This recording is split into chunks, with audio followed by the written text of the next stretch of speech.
Well, hey, friends, and welcome back to the Diving Deeper podcast. I'm your host, Lucas Liebforth. I'm a follower of Christ, husband to Megan, and dad to Mac. My goal for you as you listen to this podcast is that you become more like Christ today than you were yesterday. We're going to look at the intersection between beliefs and culture, and then finally, we will take some practical steps of living out our faith and how we can be more like Christ. Today's episode is all about finding our purpose, your calling. What does that look like? What are Christians called to do? How are Christians called to act? And how do we practically apply this? How do we even find our calling? How do we even find our purpose? These are questions that many people have, and it's not just a one-size-fits-all answer. And I think that many of us have to ask this question continually. But there is some good news because there is clarity in the Christian life as to how we are supposed to act and what Christians are called to. Hey, before we get into it, let me share the coffee that I had.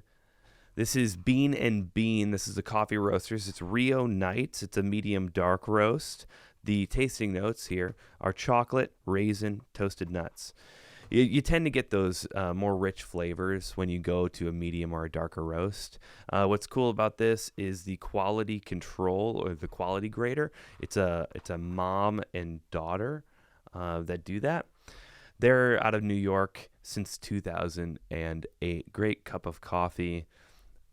It's cool packaging, cool bag. It's a purple bag. Probably shows up a little blue on the camera, but it's a purple bag with a little sloth on the front.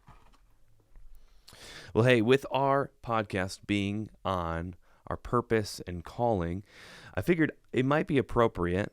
It is appropriate for me to share a little bit about how I felt the call to get into vocational ministry, the call to the pastorate and to serve the Lord in the local church.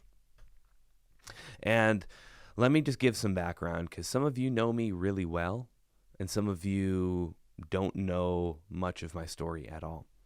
So I grew up in a Christian home, was very heavily participatory within the church. My parents were, my family was, and it was around late middle school, early high school where I kind of made my faith my own. I would say that I was a Christian, maybe 5, 6, 7 or so.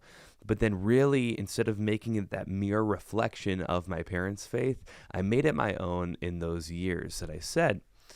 And I was challenged and mentored by a youth pastor who really walked alongside me and encouraged me, but challenged me quite a bit to live on mission.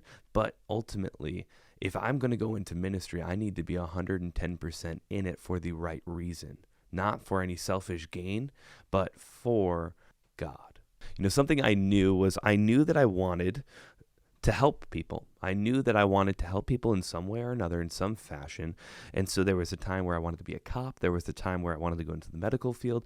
There was a time where I wanted to go into cybersecurity, and that's kind of the next stepping stone for me to, again, help people. And there was also a time where I felt the call to ministry. And I think I was a senior in high school and I was applying to colleges. I applied to Moody Bible Institute and I get my letter back. And instead of saying, congratulations, you were accepted, it said, we're sorry to inform you, but you were deferred to our, and it was a campus out in Spokane, Washington. And nothing against Spokane, Washington, beautiful area. Actually, looking back, that would have been a really wonderful and growing time for me. But I had friends at the Chicago campus. Most people were there. I really had my mind set on Chicago. And so instead of going out and listening to the call and the way that God had kind of lined up all of this for me, I had a little bit of a Jonah moment, and I went to a different university pursuing a different degree. So instead of anything Bible related, instead of anything worship related, I chose to go and study cybersecurity, and it was IT cybersecurity was going to be kind of my specialty, that my focus that I was wanting to do. And I was there for one semester, within the first month, I just felt dread. There was no joy within that. It was just dreadful. I wanted to be home. I remember coming home almost every single weekend. And, that was a growing time for me because what I did was I plugged really deeply into my church community. And I got really involved, and I met up regularly with the pastor out there at this campus plant. And again, he was the youth pastor that challenged me. He moved from youth to a campus pastor, and he just really encouraged me to really pursue this calling that God had on my life. And so not only did I seek wise counsel within that, I was praying, and I wasn't finding joy within where I was. And so I took all of those things into consideration. I applied back to the Moody Bible Institute. There were some admissions things that happened. I can't remember if that was, I believe that was actually, they misplaced a document. And so instead of being able to transfer in, I had to do online for a semester, which again, looking back, that was a wonderful time. I was still really plugged into my church. I was able to kind of on-ramp quickly. And then I transferred for that fall, I think that was fall of 2017, I transferred into Moody on their Chicago campus. And I started as a 5-year bachelor, master's of pastoral studies, transferred out of that into a BA in worship and media arts, which was a brand new degree that came up my sophomore year. And man, the rest is kind of history. But I had that Jonah moment where I was running away from what God had for me, running away from where he wanted me. And ultimately, I wasn't finding joy. I wasn't finding peace. And everything, including myself, was saying, go the other way, man. Stop chasing what you want to chase. This came to me that I was chasing my purpose. And I think instead of chasing purpose, what we should do is we should chase his presence. And then his purpose for our lives will follow. Let me say that again. Instead of chasing purpose, we should chase his presence, God's presence, the presence of God, the abiding Christian life, and his purpose for our lives will indeed follow. Elizabeth Elliot has this wonderful quote: "The will of God is not something that you just add to your life. It is a course that you choose. You either line yourself up with the Son of God, or you capitulate to the principle which governs the rest of the world." Let me share some scripture that's littered throughout the Old Testament and the New Testament. We are called as Christians to defend the rights of the poor and the needy. We are to learn to do right, to seek justice, to loose the chains of injustice and untie the cords of the yoke, to set the oppressed free and break every yoke, to act justly and to love mercy and to walk humbly with your God. Seek first his kingdom and his righteousness. Go into all the world and preach the gospel to all creation. And nevertheless, each person should live as a believer in whatever situation the Lord has assigned to them, just as God has called them. And so within that, I think that there's 3 things that we are called to as Christians. Ultimately, it's love God and love others is 1. We are to care for the poor, care for the needy, care for those who can't care for themselves, the widows, the orphans. We see that that's true religion. And we are to live our lives in such a way that we point to the power of the gospel. See, the gospel is transformative in nature and it's restorative in nature. And we are, as Christians, on this process of sanctification, becoming holy like Christ is holy. And so when we contemplate what God's calling is for our lives, I think that these 3 universal commands as Christians are a great place to start. They are a great place to start. Well, here are some practical steps to find your purpose and to live it out. 1 is prayer. Have you brought your worries, your burdens, have you brought these things to the Lord? And remember, it's not just bringing it to the Lord, it's listening to him. It's listening to the still small voice. We see this in 1 Kings 19, where Elijah's running away, and he goes to this cave, and there's all sorts of commotion, and it dies down. And then he can finally hear the voice of God, because God's voice is in that small, still whisper.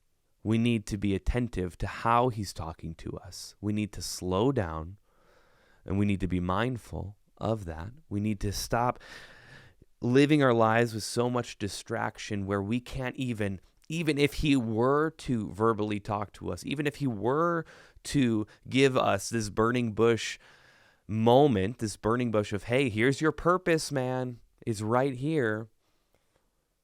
We need to stop being so busy where with that happening, we would still miss it. So number 1, prayer. Number 2 is having a mentor-mentee relationship. I think that was something crucial for me in my formative years of living out my faith and figuring what that even means to live out my faith and live in a manner worthy. Is having a mentor. So this mentor-mentee relationship where you are getting poured into and then you are pouring into someone else. It's this constant leadership and discipleship type mentality where we as Christians have the ability to vent up and to counsel down, to vent up to someone where they can speak life into us and correct us if we are wrong, but also just listen to our burdens. And then we can counsel down and do just that for someone else. So 1 is prayer. 2 is this mentor and mentee relationship where they can give you wise counsel and help discern your calling. And 3, this is the last one, is joy. Does this bring you joy? See, joy doesn't come from chasing after what makes you happy or a certain thing, but in the surrender to God's will. It doesn't come from chasing happiness, but in the surrender to God's will. See, I noticed that in my life when I was at a different university, kind of running away from God. I was not finding joy in anything. I was, in fact, running away from what would bring me joy later on, but I didn't know that. So does this bring you joy? And so ultimately our application here, friends, is to love others, to help and serve the needy, the poor, and live your life in such a way that the gospel is represented. Live your life in such a way that the gospel is represented. Well, let's move over to our What's Happening in Culture segment. On Saturday, lawmakers passed a $460 billion bill. This is a spending bill that ultimately just kept the lights on. And so it funded half of the government's major agencies, including agriculture, veteran affairs, housing and urban development, and then transportation. And the second set of budget bills that are coming up, that includes defense and homeland security, is being negotiated ahead of a March 22 deadline, which is the next date for a potential shutdown. Here's the Christian perspective for this. If our hope in life is based on whether a political party can win against its opponent, then our mood's going to always depend on the news. And our spiritual houses are not being built on a firm foundation, but they're being built on sand. But if our hope is based solely on the eternal security provided by Christ, then what we can do is we can weather any storm. Here's an interesting one. TikTok is warning its American users that the app may be shut down. The Call Your Representative notification came after a bill requiring ByteDance, which is TikTok's Beijing-based parent company. They notified them and required them to sell the app or face a U.S. ban, advanced out of a committee in a rare 50-0 bipartisan vote. And this is kind of based on the concerns that TikTok has the potential to surveil and choreograph Americans, and that they've been doing that for years. But TikTok, on their end, is denying that the platform and China are partners. What's interesting is the full House is expected to vote on Wednesday regarding this, and President Biden promised to sign the important bill. He deemed it important if it reaches his desk. Our eternal perspective, our goal is to keep the big things big and the small things small. It's not that TikTok is not important, but it's just not God of the universe important. So what we need to do is stay focused on eternity, because ultimately that changes everything. Hey, the Oscars were this past weekend, and Oppenheimer was the undisputed winner at this year's 96th Oscars. It won Best Picture, along with Best Director, Best Actor, and Best Supporting Actor. All of these people, Christopher Nolan, Cillian Murphy, and Robert Downey Jr. won their first Oscar. And then also Barbie had its big moment winning Best Original Song. So congrats to all the winners. And that is all for this week's cultural happenings. Hey friends, if you enjoyed the podcast today, would you consider sharing it on your social media with a friend, with your entire news feed? Because ultimately we want to get the good news of the gospel out there for more people to hear. If this encouraged you, go and do that. Hit follow on our platforms, hit like on this episode. Ultimately, I hope that you become more like Christ today than you were yesterday. Hey, I'll see you later this week for our next episode of our Bible in a Year plan. Take care, God bless, and have a great cup of coffee today.